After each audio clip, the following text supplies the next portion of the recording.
કેમ છો વિદ્યાર્થી મિત્રો? હું જલ્પા શેઠ એચપી કાપડિયામાંથી. આજે આપણે 11મા ધોરણમાં જોઈ રહ્યા છે ચેપ્ટર નંબર 13, જેનું નામ છે ઉચ્ચ કક્ષાની વનસ્પતિમાં પ્રકાશ સંશ્લેષણ. હવે આ ચેપ્ટરની શરૂઆત કરીએ એ પહેલા આ ચેપ્ટરમાં કે જે જનરલ પૂછ્યું છે કે ભાઈ પ્રકાશ સંશ્લેષણ એટલે શું, કેવી રીતે ઉપયોગી છે, વનસ્પતિમાં કેવી રીતે પ્રકાશ સંશ્લેષણની ક્રિયા થાય છે, તે બધું થોડીક સમજૂતી આપેલી છે. તો પહેલા આપણે પ્રકાશ સંશ્લેષણ એટલે શું તે જોઈએ. તો પ્રકાશ સંશ્લેષણ વિશે દરેકને ખબર છે. 8મા ધોરણમાં, 7મા ધોરણમાં દરેક જગ્યાએ પ્રકાશ સંશ્લેષણ શબ્દ તમે સાંભળેલો જ હશે. પ્રકાશ સંશ્લેષણ એટલે શું? તો વનસ્પતિ સૂર્યપ્રકાશની હાજરીમાં કાર્બન ડાયોક્સાઇડ અને પોતાનામાં રહેલા ઓક્સિજનનો યુઝ કરે છે અને ખોરાક બનાવે છે. આ ક્રિયાને આપણે નામ આપીએ છીએ પ્રકાશ સંશ્લેષણની ક્રિયા. હવે બીજી વસ્તુ, વનસ્પતિમાં એવું શું હોય છે કે જે પ્રકાશ જે હોય છે તેનું શોષણ કરે? તો આપણે એમ કહીએ કે વનસ્પતિ પર્ણ દ્વારા પ્રકાશ સંશ્લેષણ કરે છે. પર્ણ જે હોય છે તે લીલા કલરનું હોય છે. આ લીલો કલર કે જે તેમાં રહેલા ક્લોરોફિલ એટલે કે રંજક દ્રવ્ય જે હોય છે તેને આધારે હોય છે. રંજક દ્રવ્ય, આ પહેલા બી તમને ખબર હશે કે રંજક દ્રવ્ય એ 4 પ્રકારના છે: ક્લોરોફિલ એ, ક્લોરોફિલ બી, કેરોટીનોઇડ્સ અને ઝેન્થોફિલ. આ જે છે એ રંજક દ્રવ્ય છે. રંજક દ્રવ્ય કે જે પર્ણમાં રહેલા છે અને તેને કારણે તે કલર આપે છે, એટલે કે પર્ણ કલર આપે છે. હવે આપણે તમે જ્યારે ટેક્સ્ટબુકમાં જોશો તો થોડાક એવા કે એવી રીતનું થોડુંક આપેલા છે, પ્રયોગ આપેલા છે કે જેમાં એક આપણે જોઈએ તો એમાં એવું હોય છે કે એક પ્રયોગ આપેલો છે કે અર્ધપર્ણનો ઉપયોગ. અહીંયા એવું હોય છે કે અર્ધપર્ણનો ઉપયોગ એટલે શું? તો આ પ્રયોગ જે પણ આપેલા હોય છે એ પ્રયોગ પ્રકાશ સંશ્લેષણની ક્રિયા દર્શાવતા પ્રયોગ દર્શાવેલા છે. તો એમાં પહેલો એક પ્રયોગ જે છે તે એવો દર્શાયો છે કે જે ચોપડીમાં આપેલો હોય છે કે ભાઈ ખુલ્લું રાખવામાં આવે. એક જે હોય છે એ એક પર્ણ હોય છે તેને કાળા કલરના કાગળથી ઢાંકવામાં આવે અને બીજું પર્ણ જે હોય છે તેને કાળા કલરના એટલે કે કાગળથી ઢાંકવામાં આવતો નથી. જે પર્ણમાં કાળા કલરનો કાગળ ઢાંકેલો છે તેમાં પ્રકાશ સંશ્લેષણની ક્રિયા થતી નથી. જ્યારે લીલો ભાગ જે હોય છે કે જેના ઉપર ઢાંકેલું હોતું નથી તેમાં પ્રકાશ સંશ્લેષણની ક્રિયા થતી જોવા મળે છે. બીજો પ્રયોગ જે છે તેમાં એવું આપેલું છે અર્ધપર્ણનો પ્રયોગ કે જેમાં પર્ણનો અડધો ભાગ જે હોય છે તે KOHમાં ભીના કરેલા રૂના પૂમડું જે હોય છે એ ધરાવતી કસ નળીમાં મૂકવામાં આવે છે. KOH જે હોય છે શું કરે? તો KOH એ CO2 નું શોષણ કરતું હોય છે એવું કહેવામાં આવે છે. અને બાકીનો જે અડધો ભાગ જે હોય છે એટલે કે આપણે પાંદડું અડધું કર્યું, અડધો KOH વાળામાં મૂક્યું અને અડધો જે ભાગ હોય છે એને આપણે હવામાં ખુલ્લો મૂકવામાં આવે છે. ત્યાર પછી થોડાક સમય માટે આ બંને જે હોય છે તેને બંને અડધા ભાગ છે તેમને સૂર્યપ્રકાશમાં મૂકવામાં આવે. હવે જ્યારે સૂર્યપ્રકાશમાં મૂકશું ત્યારે શું થશે? તો એવું કહેવાય છે કે સ્ટાર્ચ માટે પર્ણના 2 ભાગનું પરીક્ષણ કરવામાં આવે છે. તો આના ઉપરથી એવું ખબર પડે છે કે જે ભાગને કસ નળીમાં રાખેલો હતો એ ભાગ જે હોય છે તેમાં સ્ટાર્ચનું નિર્માણ થતું નથી. જ્યારે જે ભાગ પ્રકાશમાં હતો તેમાં સ્ટાર્ચની હાજરી જોઈ શકાય છે. આ સ્ટાર્ચની હાજરી કેવી રીતે જોઈ શકાય તેના માટેનો પણ પ્રેક્ટિકલ આવે છે અને એના ઉપરથી સ્ટાર્ચનું પ્રમાણ જાણી શકાતું હોય છે. તો અહીંયા આ જે હોય છે તે એવું દર્શાવે છે કે પ્રકાશ સંશ્લેષણ માટે કાર્બન ડાયોક્સાઇડ પણ તેટલું જ જરૂરી છે. તો જે આપણે પર્ણ જે હતો કે જેને આપણે KOHમાં મૂક્યો, તો KOH એ શું કર્યું? તો કસનળીમાં જે પણ જે CO2 હતો એ એબ્ઝોર્બ કરી લીધો, એટલે CO2 નું પ્રમાણ જે હોય છે એ પતી ગયું. તો એને કારણે પ્રકાશ સંશ્લેષણની ક્રિયા થતી નથી. પ્રકાશ સંશ્લેષણની ક્રિયા નથી થતી જેને કારણે સ્ટાર્ચ સ્ટાર્ચનું નિર્માણ થતું નથી. જ્યારે બીજો જે ભાગ હતો એમાં પ્રકાશ સંશ્લેષણની ક્રિયા થાય છે, જેને કારણે સ્ટાર્ચનું નિર્માણ થાય છે. તો આ જે પ્રયોગ આપણે જોયો તે કાર્બન ડાયોક્સાઇડની હાજરી જરૂરી છે પ્રકાશ સંશ્લેષણ માટે તેવું દર્શાવ્યું છે. હવે એક્ઝામમાં કંઈ આવી રીતના પ્રયોગ પૂછાતા નથી, આ તો માત્ર જાણકારી માટે જ આપેલું છે. હવે આગળ આપણે જોઈએ તો બીજો એક પ્રયોગ આપેલો છે જેનું નામ છે પ્રિસ્ટલીનો પ્રયોગ આપ્યો છે. તો પ્રિસ્ટલી જે હોય છે તો પ્રિસ્ટલી નામનો વૈજ્ઞાનિક કે જે 1733 થી લઈ 1804 સમયગાળામાં થઈ ગયો હતો કે તેમણે શ્રેણીબદ્ધ એટલે કે ઘણા બધા પ્રયોગો કર્યા હતા.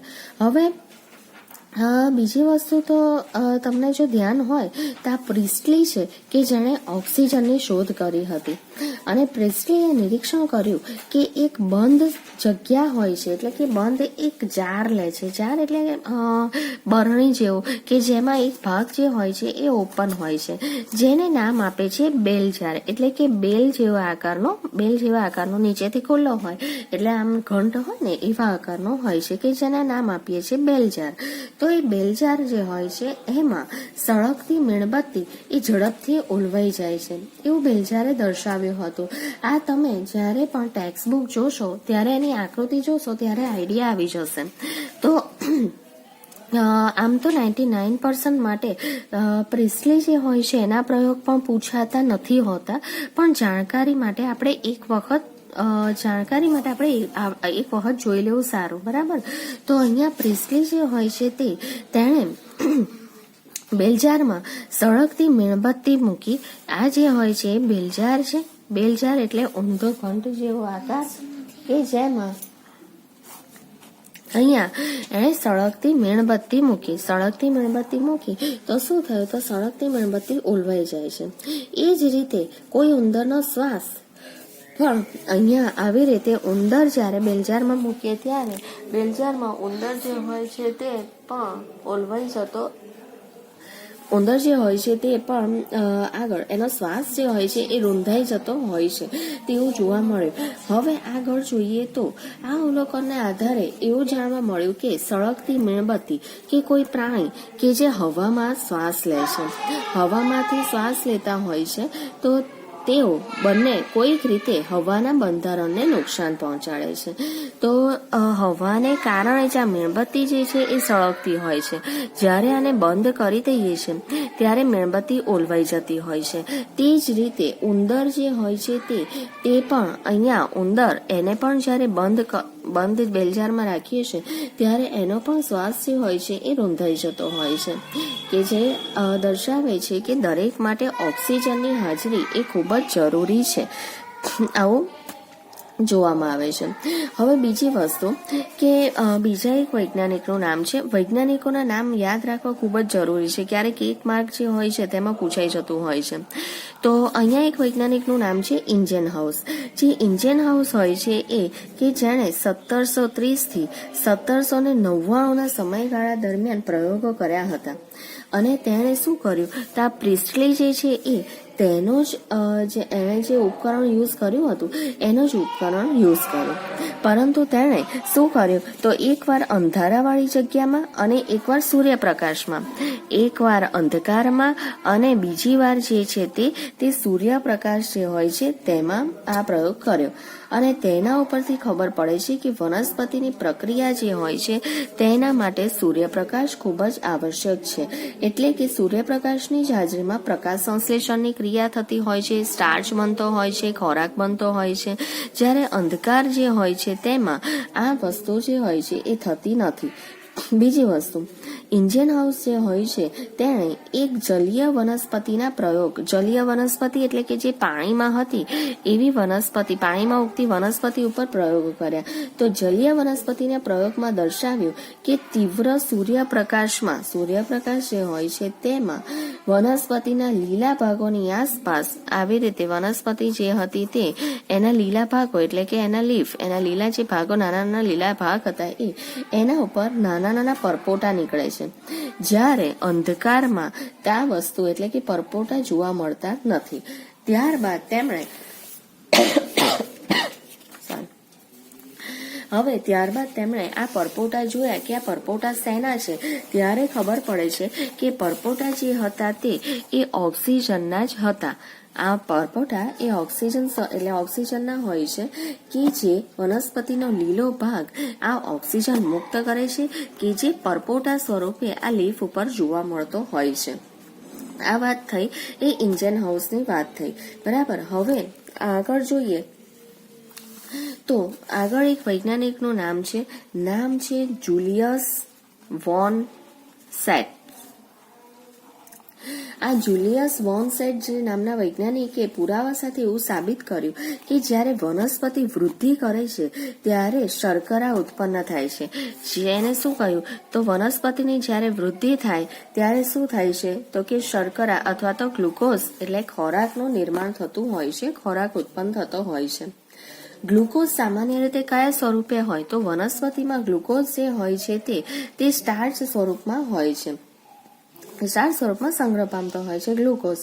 એટલે કે એને જે ખોરાક બનાવ્યો જે ગ્લુકોઝ સ્વરૂપે છે તે સ્ટાર્ચના સ્વરૂપમાં સંગ્રહ થતો હોય છે, એટલે કે સંચિત થતો હોય છે.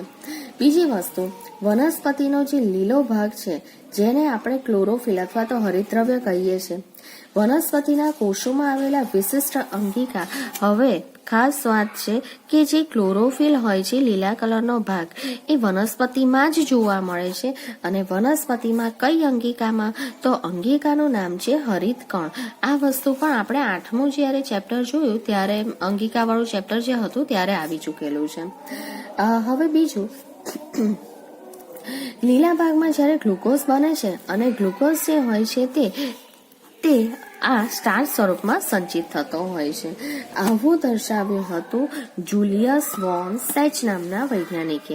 કયા વૈજ્ઞાનિકે શું પ્રયોગ કર્યા અને તેમનું તારણ શું આવ્યું તે ખૂબ જ યાદ રાખવું જોઈએ. એક પહેલો આવ્યો તો પ્રિસ્ટલી કે જેણે બેલજાર ઉપર પ્રયોગો કર્યા કે જેમાં મીણબત્તી અને ઉંદર કે જે ઉંદર મૃત્યુ પામે છે, મીણબત્તી જે હોય છે બુઝાઈ જાય છે. ત્યારબાદ આવ્યો ઇન્જન હાઉસ.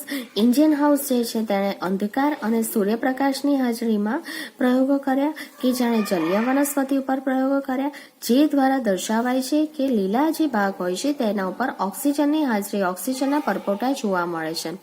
ત્યારબાદ વૈજ્ઞાનિક આવ્યો જુલિયસ વોન સેચ કે જે એવું દર્શાવે છે કે જેમ જેમ વનસ્પતિ વૃદ્ધિ પામે છે તેમ તેમ શર્કરા જે હોય છે તેનું ઉત્પન્ન થતું જાય છે. ગ્લુકોઝ જે હોય છે એટલે કે શર્કરા એ સ્ટાર્ચ સ્વરૂપમાં વનસ્પતિમાં સંગ્રહ પામતો હોય છે. હવે એક વૈજ્ઞાનિકનું નામ છે TW એન્જિલમેન.